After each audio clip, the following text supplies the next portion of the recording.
And what's awesome is for every opportunity you're about to buy something is an opportunity for you to save something. So, hello everyone, this is Ronan Blue, just taking my daily walk here today. And today's topic would be on struggling with money anxiety. So this is something that many of us can relate to, money anxiety, right? No matter what it is, I mean, everyone has their own personal financial goals that they want to achieve, whether a big one would probably be purchasing a new home. And I guess in my younger age, when I was in my 20s and I got my first job at the airport, it wasn't the most glamorous of jobs. It was very much minimum wage. But it was something to be proud about because it was my first job and I had some money coming in, my own money. I didn't have to rely on my parents anymore for that extra allowance, I guess. I wasn't getting much of an allowance, but I mean, I appreciate my parents for taking care of me when I didn't have a job. But when I did get a job, you know, it was a whole new world, right? It was my own money that I worked for. I deserved to spend it on the things I liked. And one of the things that I wanted to purchase was a car. And the cool thing to do was to get a 200 horsepower mid-engine sports car, you know, show it off to my friends. And stupidly enough, that's what I did. I bought a mid-size engine sports car. It was a Honda Prelude. Just to show it off. And what it actually did instead was it gave me so much anxiety, right? I was very much living a paycheck to paycheck existence, paying for my rent and as well as paying for the car loan. So it was a terrible situation to be in. So I basically learned from a very early age of what the feeling of debt is like. Right? I made that emotional decision of buying that mid-size engine sports car because I wanted to show off, right? I wanted to show my material status when in fact I was getting minimum wage working at the airport as a cashier. And I learned very quickly. It was my very first job. I only worked there for a year. Sorry, I only had a car loan. I only had the car for a year and I really struggled for that whole entire year just trying to pay off that car. But luckily I was able to sell it and that was probably the best decision I made ever to sell that car and be out of debt. And then right when I did that, all of a sudden I was getting a lot more surplus and it felt pretty good being free from that debt. And you know, some people carry on that feeling, right? For me, I learned that lesson, but many people, you can see the stats there in the United States are in major debt, right? Credit card debt. And people are struggling out there because they want to achieve the American dream, I guess. You know, the big home and the cars and the fancy gadgets that you have all around you that society always advertises. But it's really difficult to get away from it all. I mean, you know, there's advertising everywhere.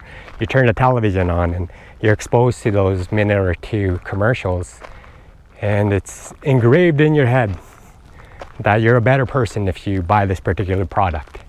Your life will be enhanced tenfold if you buy this particular thing that everyone else is buying, right? But then if you really sit down and think about it, and you look at the older generations, like back in the 1950s or earlier, they were happy. They were leading happier lives back then without all of this materialism. You know, it makes you think, right? That is it really necessary to have all of this stuff in your life to make you happy? And I've actually, you know, had that actualization that you don't really need all that stuff in your life to make you yourself happy. And there's a whole bunch of different kinds of alternatives out there as well. So, for example, toys. If you have children, you don't necessarily have to constantly buy them the best toys out there, but then you get that peer pressure because your kids' friends also have the latest gadgets, and you're in this whole cycle of having to buy anything and everything with that credit card, where you create money from nothing, and to satisfy that instant gratification. So that's our whole, lifestyle for the average American anyways, in this time. The funny thing is, what a lot of people don't actually realize is that by using that credit card and creating money from nothing and getting that instant gratification, they actually forget that the more that they do that, the longer that they would be trapped at their work desk, right? Paying for that debt. Maybe some of you like your job and you want to stay there longer, but stats actually show that 80% of those working today in their careers, their occupations, are not happy, So the less you spend, the less time you'll be spending in front of that desk, working for the goals of the corporations and not necessarily your own personal goals. It's really hard to see past that. And I struggled as well. I looked at what the majority of people were doing, and I thought to myself, if the majority of people are doing that, it must be considered right. But I thought even further on that, and I thought, no, actually, I don't think it is right. Look how much stress it's causing all of us, right? That financial stress that everyone is going through. Some people actually, rack up their credit card debt up to $10,000. I mean, you definitely have to recognize your debt problem if you see that your credit card balance is $10,000 in the negative. So just imagine that. It's no longer a paycheck to paycheck existence, but you're actually paying more. You're in the negative territory, and it's all because of not knowing exactly what your wants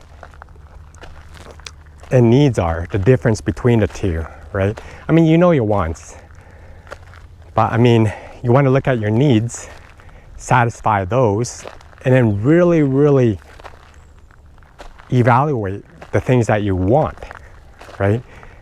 And there's a number of different types of techniques out there that we use, that I mentioned in a number of my previous vlogs, about how you can control your own behavior before you purchase anything.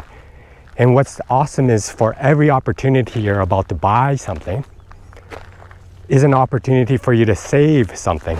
So, and little techniques, little things to change your behavior, like writing down what you want right now, and then just to keep that item, for example, a new cell phone for $1,000, an iPhone, just write it down on a piece of paper and leave it there for a month. And then go back to that piece of paper, look at it, and then to evaluate, do I really need what I wrote down 30 days ago? No. And another way is to,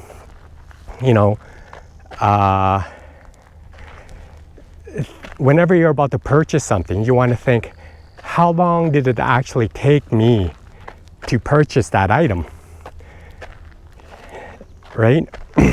So if you want to buy a brand new television in 4K, top of the line, calculate out how much it actually costs you per hour of working to purchase that item. And do you really need all of the advancements out there? Most of the time people buy those cell phones, because they have all of the features available on them. But the thing is, you you end up buying that cell phone and you never use all of those features anyway.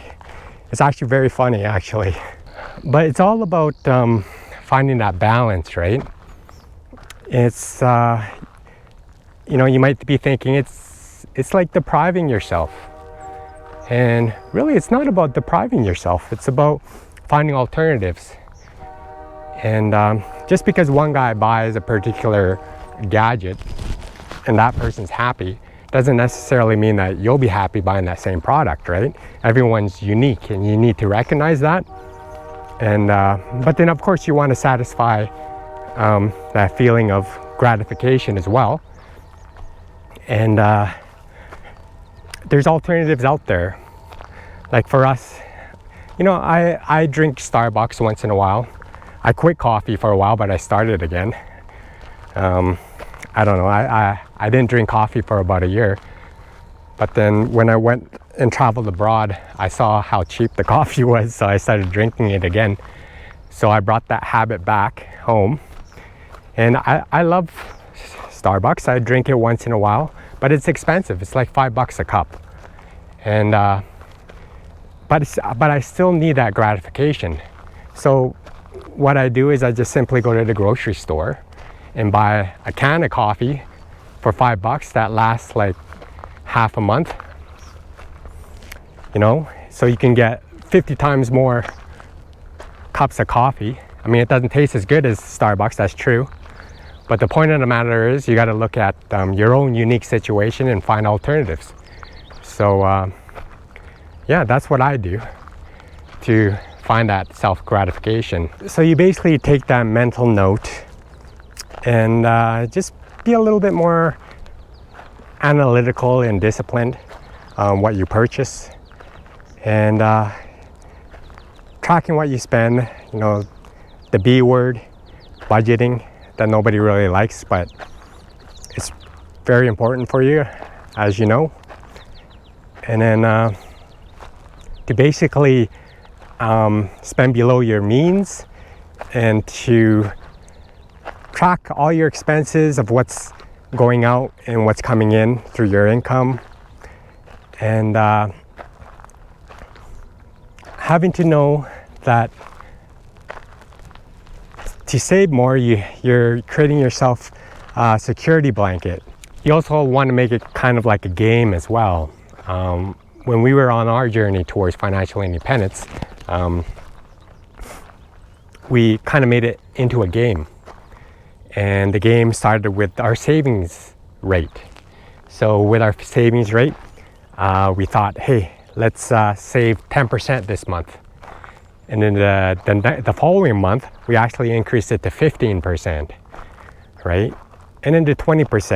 And then eventually, it got to the point where it was 50% to 60%. And it was a fun game to play. You know, having to save as much as possible on a monthly basis, and without having to really feel like you're depriving yourself, and being a little bit more inventive, using your imagination to find alternatives. And there's tons of alternatives out there. You know, like I said, back in the 1950s, people were pretty happy back then, right? And the thing is, when you have way less stuff in your life, materialism, it means that you have way less stuff to take care of. And when you have way less stuff to take care of, you have a lot more time on your hands, right? And you have a lot more time to discover what you're really passionate for. So I can tell you with certainty that that's eventually is what is going to happen to you if you follow this philosophy, right? And not only that, but then you begin to think, you know, I don't need all of that stuff that they show on television, those advertisements, you know, what my friends have, what my family has. That's what they basically want in their lives, and it only gives you that temporary satisfaction. And later on, when you buy that object, all it does is it sits in the garage or attic anyways. So having that mindset, I had actually a family member saying that you're just looking down on people. You know, you're looking down on people for the materialism that they have. No, I'm not looking down on them at all. You know, it goes kind of both ways, right? People who like that materialism in their life look down on people like me who doesn't really care about that materialism, right? So it goes both ways. But in the end, when I compare the two, I think one saves a lot more money in the future in securing your finances. So that's why I chose that path, the path that most people do not follow, right? And I feel very much happy that I did. And I've become time rich. I love that word, time rich. You know, I have all the time in the world. I'm watching a robin run down the road right there. I don't know exactly what he's doing, but I have time to see what he's doing, right? And I'm happy for that. I'm enjoying what I'm seeing in front of me. He's walking along the path just like I am. And maybe he even believes that I'm following the right path, like he is. Who knows? But anyways, I'm happy just looking at this little bird here, other than having a 500 horsepower sports car that I can probably be happy for a couple months, and then I probably just sell it and I'll never think about it again. But these kinds of moments, you know, especially in nature, really makes me extremely happy. And you get all of that from being time rich. Well, I think I have my vlog here today. Tell me what you think of all of the points that I mentioned about getting over that struggle, anxiety of money in the comment section below. Maybe you know some ways as well not mentioned in my vlog. If you like this vlog, please don't forget to give me a like, subscribe if you haven't already, and hit that notification bell for more of my coming content here. Thank you for watching my vlog. Be free, gain wealth, and travel far.